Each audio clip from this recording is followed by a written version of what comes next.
남은 쟁점들을 최종적으로 매듭짓기 위한 정치 협상이 병행 추진되어야 합니다.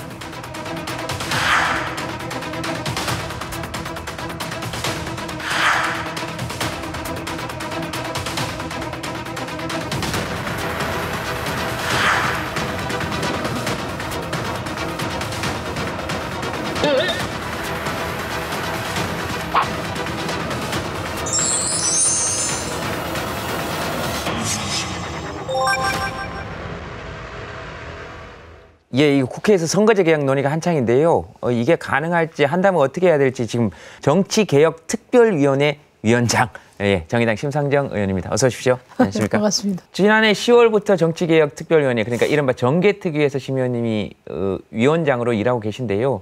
근데 권고안을 오늘 냈더라고요. 예, 자문위원회가. 예, 뭐 어떤 권고안입니까? 가장 중요한 거는 선거제도 개혁을 더 이상 미룰 수 없다는 거고요. 네. 우리나라 선거제도 가장 큰 문제가 네. 국민들의 지지율하고 의석수하고 괴리가 너무 크다. 네. 그러니까 현재 선거제도와 크게 충돌되지 않으면서 이 불비례성을 보완하는, 말하자면 비례성을 강화하는 방법은 연동형 비례대표제다. 이게 하나고요. 네. 두 번째는 이제 비례대표를 늘리는 데 대해서 불신이 많지 않습니까? 예. 그래서 공천개혁을 해야 된다. 네. 그동안에 보면 이제 뭐 개파 나눠 먹기로 한다든지 아니면 뭐 보스한테 잘 보이는 줄 잘 서면 된다든지 심지어는 뭐 돈 금품이 거래된다든지 이런 이제 비례대표 그 공천 과정에서 불신이 많기 때문에 이것을 아주 합리적이고 공정하게 해라. 이게 이제 두 번째고. 세 번째는 연동형 비례대표제를 위해서도 필요하지만 국민의 대표성을 강화하기 위해서도 의원 정수가 필요하다. 확대해야 된다. 360석 확대 제한을 하면서 거기에 단서를 달았습니다. 예. 이제 이렇게 늘리더라도 의원 한 사람당 지금 쓰는 총 예산은 동결해라. 그리고 국민들 기대에 부응할 수 있는 강도 높은 국회 개혁을 해라. 이렇게 돼 있고요. 나머지 이제 두 개는 18세, 만 18세 선거권 부여하라는 거 하고 선거제도 개혁과 더불어서 이제 개헌론이 시작해라. 연동형 비례대표제 도입이라든지 또 공천개혁, 의원 정수 확대 이런 부분들이 이제 좁혀졌죠.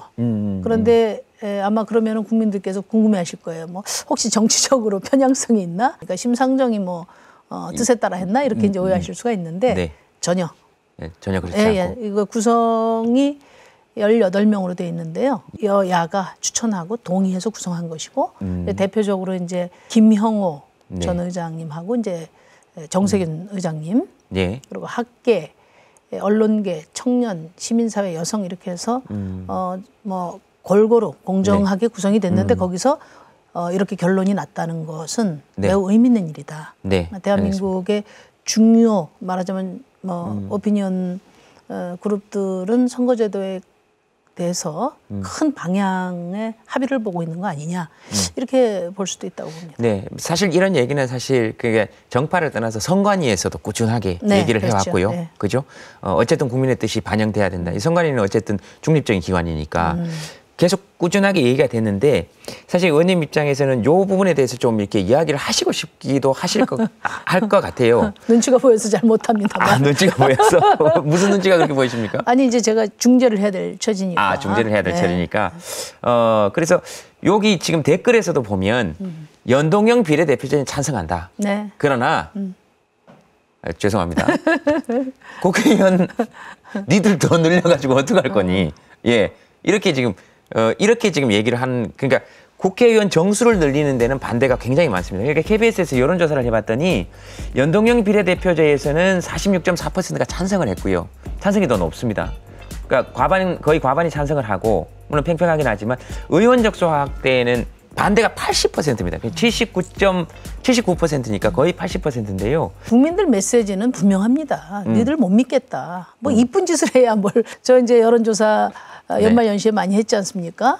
이제 그 결과에 대해서 이제 뭐 여론이 나빠서 의원 정수 문제는 뭐 논의조차 이제 하기 어려운 상황이 됐는데 본회의 표결도 안 하고 어디 외유가고 이렇게 국민들한테 지탄받을 일만 계속하면서 좋은 결과가 나오기는 어렵지 않냐. 근데 문제는 뭐냐면 국민들의 메시지는 정말 국회가 국민에게 신뢰받을 수 있는 어떤 변화의 그 모습을 분명히 보여라. 너희들이 바뀐다는 보장을 해라 이거거든요. 근데 그 어떤 개혁 방안도 내놓지 않고 네. 계속 정수 확대만 이야기하는 것은 국민들 화만 부추기는 거지 국민들에게 동의를 구하기는 어려운 거죠. 그렇지만 국회의 과감한 개혁, 강도 높은 개혁을 해야 되는 것이기, 그걸 주문하는 것이기 때문에 네. 국민 불신을 핑계로 해서 오히려 개혁을 이렇게 외면하거나 또 그것을 방패막이로 삼는 이런 문제에 대해서는 또 시민들께서 네. 엄중하게 지켜보셔야 된다고 봅니다. 네. 국민들이 요구하고 주문됐고 여러 차례 됐는데 하면 되는데 그걸 하면 되는데 하면 되죠. 네, 사실 그러니까 지금 정개특위 위원장으로서 하시고 싶은 얘기는 국민들의 뜻이 제대로 반영되는 선거제 개편이 반드시 필요하다 하는 거 아닙니까, 사실은? 민주주의 제1의 기관이 국회인데 네. 국회가 민심이 살아 움직이는 국회가 돼야 네. 다른 개혁도 가능하죠. 여기서 막혀있기 때문에 그 어떤 것도 가능하지 않습니다. 불평등 해소도 안 되고 청년의 미래를 개척하기도 어렵고 지금 사법개혁도 어렵고 다 어렵습니다. 그러니까 직업별 비례도 네. 지금 확보가 안 돼 있고 연령별 비례도 지금 사실은 확보가 안 돼 있는 거고 그다음에 지역구별 비례도 사실은 확보가 지금 잘 안 돼 있는 거고 그런 거니까 그럼 이게 지금 되면 만약에 되면 국회는 어떤 모습으로 좀 바뀔까요? 그래야 저희들도 여기에 대해서 좀 찬성을 할 거 아닙니까? 우선 국민의 지지율에 비례해서 예. 국회 의석이 구성이 되겠죠. 그러면 이제 아무래도 그동안 현재 선거제도로 큰 프리미엄을 얻었던 큰 정당들의 의석수는 상대적으로 좀 줄어들게 되고요. 네. 불이익을 받던 정당들은 좀 의석수가 늘어날 테고 또 문 밖에 있는 네. 국회 안으로 못 들어오는 환경 생태를 개선하고자 하는 네. 데라든지 장애인이라든지 소수자들을 대변하는 목소리 같은 그런 목소리가 국민이 요구하는 만큼 그 비례만큼 국회로 들어오겠죠. 이게 꼭 특정 정당이 아니더라도 예를 들면 청년들이나 사회적 약자들이 국회의원이 될 수 있는 길이 아무래도 조금 더 열릴 수가 있겠죠. 아니 이제 아까도 제가 말씀을 드렸는데 그 예. 여야가 함께 구성한 자문위원들이 네. 무슨 군소정당 위에서 지금 선거제도 개혁을 하자고 하는 게 아니지 않습니까? 네. 국민이 한 표 한 표가 공정한 가치를 가질 수 있도록 선거제도가 설계돼야 되는 거죠. 그렇죠. 그러니까 사실은 이거는 지금 국회 권한으로 돼 있지만은 더 중요하게는 주권자인 국민이 주권을 위임하는 절차거든요. 네. 그러니까 사실은 국민들 대다수의 제도개혁 방안, 국민들 대다수가 지지하는 사실 이렇게 수렴해서 바뀌는 것이 강제하는 것이 정상이죠. 이게 국회의 특권을 위해서 한다고 이렇게 보여질 수 있는데 사실은 지금 유권자의 권한을 강화하는 방식으로 지금 가는 거다 이렇게 말씀하시는 건가요? 그렇죠. 이제 의원 정수 문제도 예. 결국은 저희가 뭐 최선을 다해서 국회 개혁 방안도 제시하고 네. 국민들의 동의를 구할 수 있는 방법을 강구해야 되겠지만 그래도 안 되면 뭐 국민들 뜻에 따라서 정수 내에서 할 수밖에 없는 겁니다. 네. 근데 중요한 것은 이제 저는 사실 지금 대한민국 국회의 가장 큰 특권이 희소성이라고 생각해요. 300명이라는 희소성.